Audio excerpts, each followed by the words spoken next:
While a primary series of the COVID-19 vaccines has shown to maintain high vaccine effectiveness and to provide powerful and persistent protection following the second dose, the province is planning to expand eligibility for a booster dose to all Ontarians aged 12 and over in the coming months. Emerging evidence suggests vaccine effectiveness against asymptomatic infection in mild illness may decrease over time, and a booster dose could help to restore and maintain protection against infection. Health officials have been talking about it for months, and now Ontario is all set to roll out booster shots. The province's top doc announcing nearly 3 million people can start booking their third vaccine dose this Saturday. You are eligible if you're a frontline healthcare worker, if you receive 2 doses of the AZ vaccine, if you're 70 or older, or if you're an Indigenous person in this province.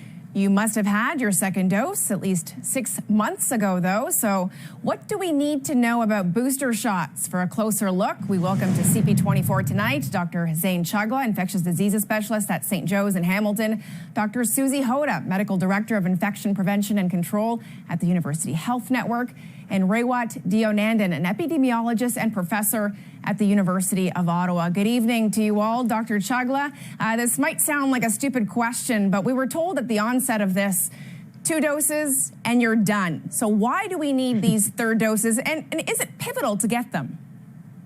Yeah, so, I think we had a lot of hope, obviously, when these vaccines were coming out, but they came out, the trials came out, and we started administering them. And really, a lot of this is learning. We also had challenges with the variant and the Delta variant where there is a bit more immune escape. And then we had time to see what happened with this. The vaccines worked immensely, and they are working really effectively even as we speak, keeping our hospitals safe, keeping our community safe. But recognizing there are some communities of people where breakthrough infections are occurring, albeit much less as if they were not vaccinated, where those breakthrough infections are leading to hospitalizations and severe outcomes. And optimizing immunity in those populations, particularly those over the age of 70, those from Indigenous communities, may offer not only the benefit of shielding those populations a bit more where a breakthrough infection may be serious, but also, particularly in Indigenous communities, preserving healthcare systems in fairly remote places. So, again, this is smart strategy. This is targeting towards populations where 2 doses may not be enough, and optimizing immunity is important. But again, recognizing that those 2 doses are still functioning very well for our population, and they're essentially changing the face of this disease to a manageable threat. Dr. Hota, there are people out there who are thinking, a third dose, a booster shot? Does that mean the first 2 weren't effective? Talk to that person tonight. And what do you think we need to know about booster shots? Well, I think as Dr. Chagla had said, the 2 doses that you received are protecting you. We still see very high levels of protection after 2 doses, out to 8 months with some Ontario data in the general population. But where we start to see things waning a little bit, where we're seeing some of the severe impacts like risk of hospitalizations and even death, unfortunately, is in older people. And this is not a new thing. We know that the immune system functions differently as you age, and that vaccinations may have less effect or may wane a little bit more quickly in older people because of the way that the immune system functions. So, I don't think this should be a deterrent to getting vaccinated at all if you haven't yet gotten vaccinated. We understand that, different vaccines work differently, and sometimes the durability might not be as long, and we might need to have booster doses periodically. But we're in a pandemic. This is an important intervention for us to get through this pandemic and keep everyone as safe as possible and keep the healthcare system functioning so that we can still care for people. And that's really the big rationale. Raywat, I think a lot of people look at the case counts day to day. Ontario is doing quite well. We're somewhere in the 300 range. So a lot of people might be putting it off, for example. Oh, I'll get that third dose once things start to ramp up and become the COVID situation in the province becomes worse again. What kind of science do you offer these people to say, no, maybe you should consider getting it when you're eligible in the next few weeks or months? Right. So if you're one of those people who is immunocompromised or older or susceptible to the bad outcomes of COVID, as we all know it, you should really consider getting that third dose when it becomes eligible, because you are protected then Look, just because the case numbers are down doesn't mean we are out of the crisis. There is still a probability, albeit lower every day, that you will be exposed to this disease. And if you're exposed to it and don't have optimum immunity, you've got a real chance of getting sick and possibly being hospitalized and possibly even dying, especially if, as Dr. Hota mentioned, you are an older person. So let us abrogate that risk by accepting as much mitigation individually as we can. That means accepting a third dose if, in fact, you are eligible for one. Now, there will come a time when we have to talk about whether these non-immunocompromised younger people are also eligible and warrant a third dose. We'll have that conversation later on.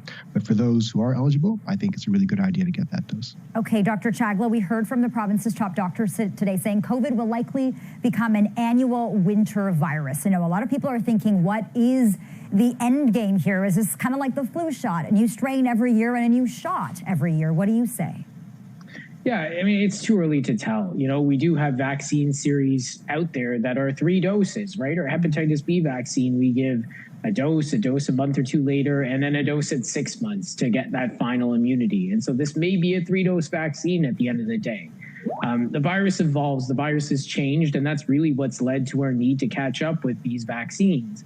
And so, you know, as long as we're vaccinating aggressively internally, as long as we're vaccinating aggressively externally, you know, the viral evolution will settle down.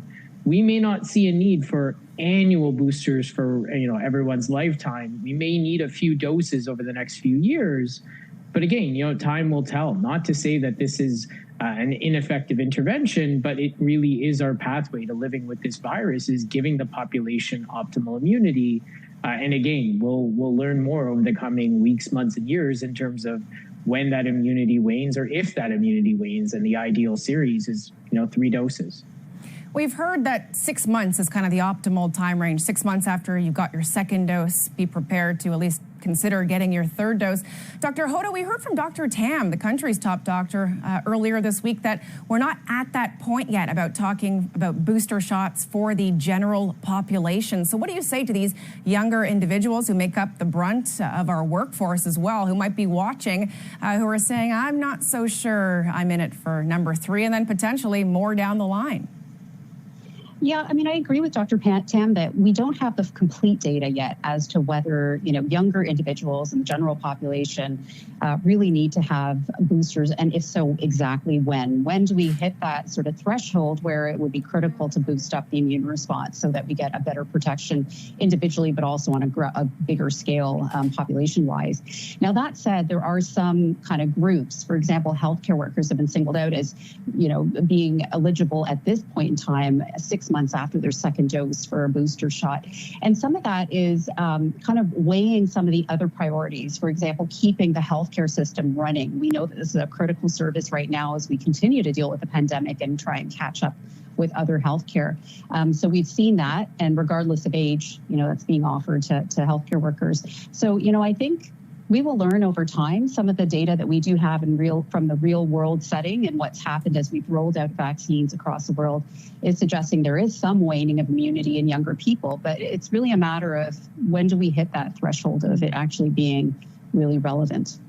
Raywat, I'm curious how you see this rollout happening. You know, I remember back when the vaccination campaign began, there was mass hysteria, people going to these mass vaccination sites.